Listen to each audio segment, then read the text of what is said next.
Hi friends, இது இன்னைக்கு மீன் கடைக்கு போயிட்டு வரும்போது அங்கே மீன் கடையில் விளாங்காக வச்சுருந்தேன்னு சொல்லி வாங்கிட்டு வந்தாங்க. ஏன்னா பார்த்துட்டு ஒரே சந்தோஷம் கட்டி சின்ன பிள்ளையில தின்னது. நாங்கள் சின்ன பிள்ளையில இந்த ஆத்தங்கரைக்கு குளிக்கலாம் அப்படி ரோட்டரெல்லாம் போகும்போது அங்கங்கே இந்த மரம் இருக்கும். அப்போ கல் எடுத்து அடித்து உடச்சி நாங்கள் அதை பறித்து தின்னுவாங்க. நிறைய பிள்ளைலாம் சேர்ந்து எடுத்து போவோம். அப்போ நாங்கள் அங்கேருந்து பறித்து நல்லா தின்னுவோம் சின்ன வயசில். அதெல்லாம் எனக்கு இப்போ ஞாபகம் வருவே. சரி, அது அங்கே இருக்கட்டு. இது என்ன தெரியுமா, இதுக்கு புளிப்பு வந்து உங்கள் வீட்டு புளிப்பு இல்லை, என் வீட்டு புளிப்பு இல்லை, ஊறுபட்ட புளிப்பு இதில் இருக்க தின்னே முடியாது.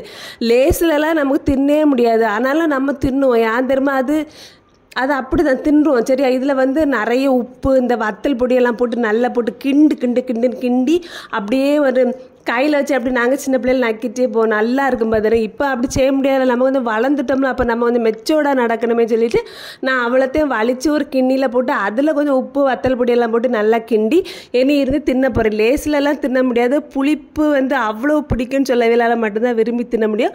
நான் பல வருஷம் கழித்து தின்ன போகிறேன். எது வேணாலும் நடக்கட்டும். வீடியோ பிடிச்ச லைக் பண்ணுங்கள், மறக்காமல் சேனலை சப்ஸ்கிரைப் பண்ணுங்கள். தேங்க்யூ.